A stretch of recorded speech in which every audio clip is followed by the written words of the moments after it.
Assalamualaikum warahmatullahi wabarakatuh. Salam Om Swastiastu, Namo Buddhaya, salam kebajikan. Anak-anak apa kabar? Hari ini bersama saya Pak Iman di channel Mr. IM.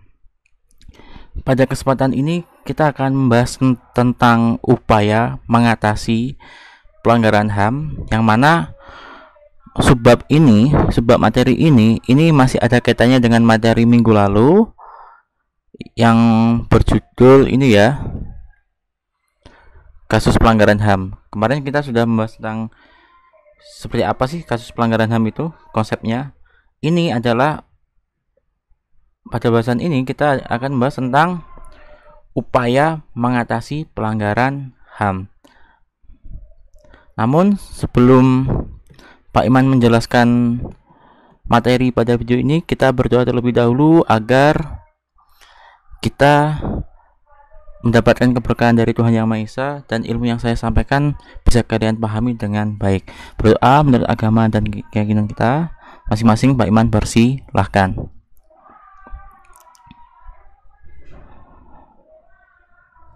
Amin. Berdoa selesai.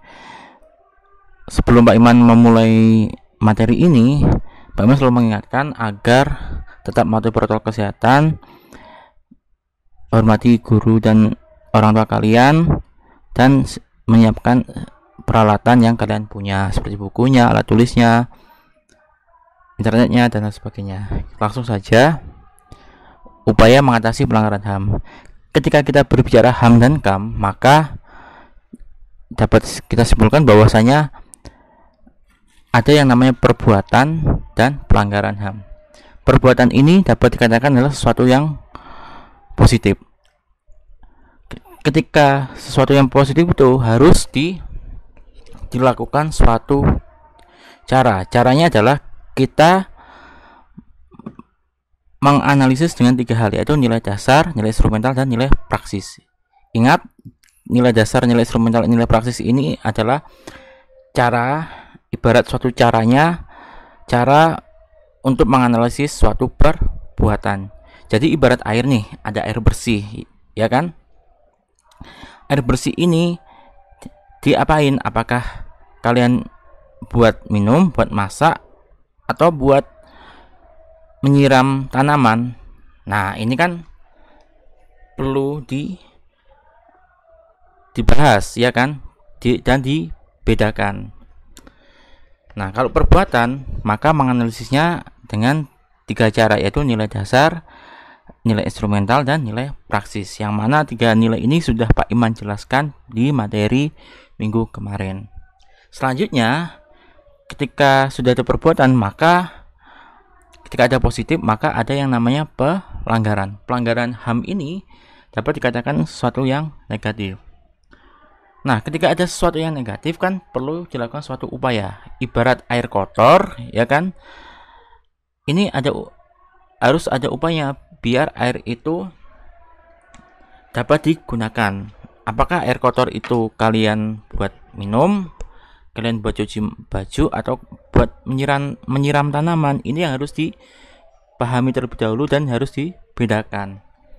Nah, pelanggaran HAM karena ini sesuatu yang negatif, maka ada 3 cara. Pertama, ada upaya atau cara penegakan.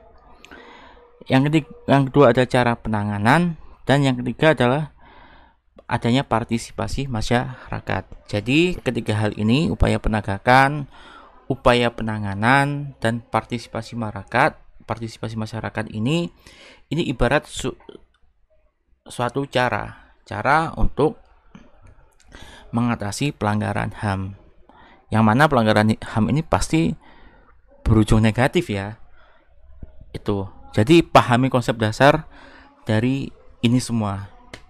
Jadi ketika saya suruh menyebutkan bagaimana berikan contoh perbuatan yang berkaitan HAM dan KAM, kalian menjawab, oh, berdiskusi Pak dengan teman sekelas. Wah, ini salah. Berarti kalian tidak memahami konsep HAM dan KAM. Karena ketiga hal ini, HAM dan KAM, perbuatan dan pelanggaran HAM ini merupakan suatu yang saling berkaitan. Itu. Ketika saya suruh kalian untuk berikan contoh pelanggaran HAM, semisal kalian menjawab, saya berkendara sepeda motor lalu menerobos lampu merah. Wah, ini yang kalian tidak paham tentang konsepnya perbuatan dan konsepnya HAM dan KAM. Ini dipelajari terlebih dahulu. Ini harus kita pahami terlebih dahulu sebelum membahas suatu kasus permasalahan atau kasus pelanggaran HAM. Oke, jika kita sudah memahami itu semua, kita lanjut ke upaya penegakan. Upaya penegakan dalam mengatasi pelanggaran HAM. Upaya penegakan ini berkaitan dengan instrumen peraturan perundang-undangan. Artinya, kenapa kok instrumen perundang-undangan, Pak? Karena ini kita harus benahi dulu peraturannya. Jadi instrumen peraturan perundang-undangan ini di dalam upaya penegakan ini dapat dikatakan sebagai upaya untuk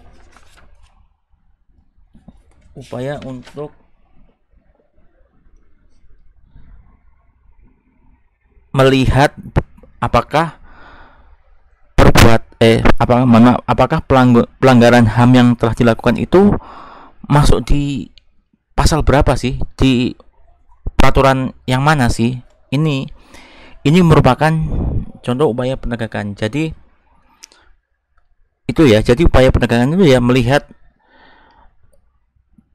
pelanggaran HAM yang telah dilakukan itu masuk di undang-undang nomor berapa, peraturan mana. Ini merupakan contoh upaya penegakan. Lalu yang kedua ada upaya penanganan. Upaya penanganan ini dibagi menjadi dua. Pertama ada pencegahan dan represif. Pada intinya upaya pencegahan itu terkait suatu edukasi dan contoh. Edukasi dan contoh dari siapa, Pak? Ya bisa dari pemerintah maupun warga negara yang bersangkutan gitu loh. Misal pemerintah memberi edukasi terkait kasus pelanggaran HAM ini. Misal ada kasus pemerkosaan terhadap santriwati, maka edukasinya seperti apa? Ya pemerintah seperti dinas sosial atau dinas pendidikan ini memberikan edukasi terkait bahayanya berlaku seperti itu. Akibatnya apa? Ini merupakan suatu edukasi. Dan contoh juga harus diberikan kepada khalayak umum agar perilaku yang seperti itu tidak dapat ditiru oleh yang lainnya. Itu merupakan suatu contoh. Ini terkait pencegahan. Lalu yang kedua ada represif. Represif ini ya penanganan, terkait penanganan. Semisal ada kasus ya kan, kasus pelanggaran HAM. Semisal saya beri contoh kasus pencabulan terhadap itulah santriwati ya. Semisal ini ketika sudah tidak ada upaya pencegahan atau upaya pencegahan itu tidak bisa dilakukan, maka harus dilakukan suatu penanganan atau represif. Represif itu seperti apa, Pak? Ya seperti proses hukum, dimasukkan ke dalam arti dilaporkan ke polisi melakukan penyelidikan, sidik ya kan, penahanan sampai nanti persidangan dan vonis hukuman dari hakim. Ini merupakan contoh represif. Proses hukum ini merupakan contoh suatu represif atau upaya penanganan yang represif dalam upaya mengatasi pelanggaran HAM. Itu ya terkait upaya penanganan. Lalu yang terakhir, cara yang terakhir yaitu partisipasi masyarakat.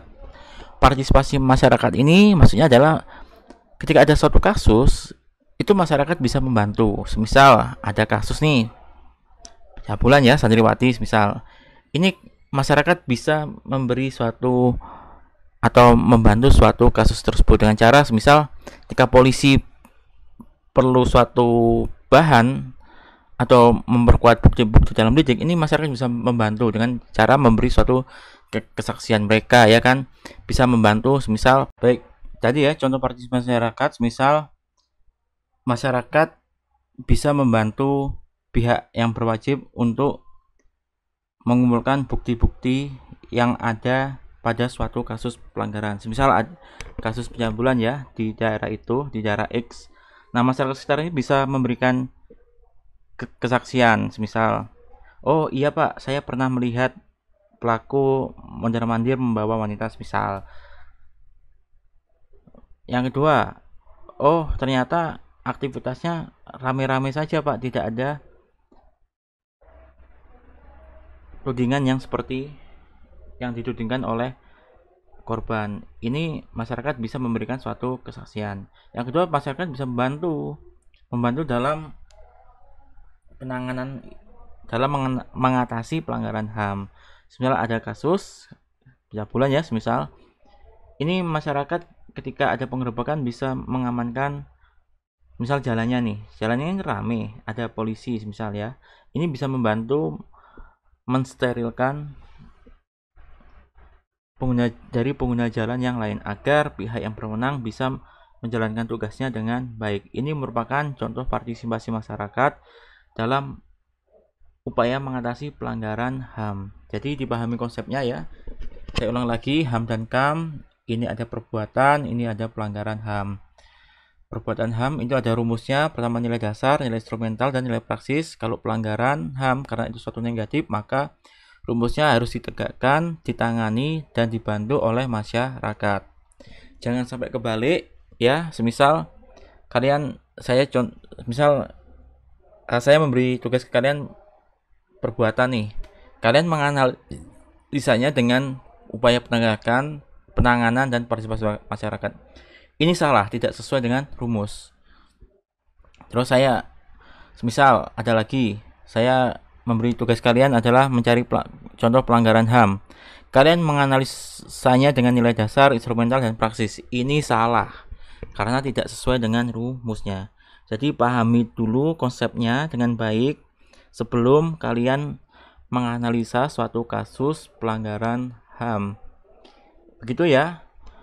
Jika ada yang tanyakan, silahkan diketik di kolom komentar YouTube. Selanjutnya, jika ini sudah dipahami oleh kalian, maka Pak Iman memberikan suatu tugas kepada kalian. Yang pertama adalah ini ya, tugas kelompok bab 1 kelas 11.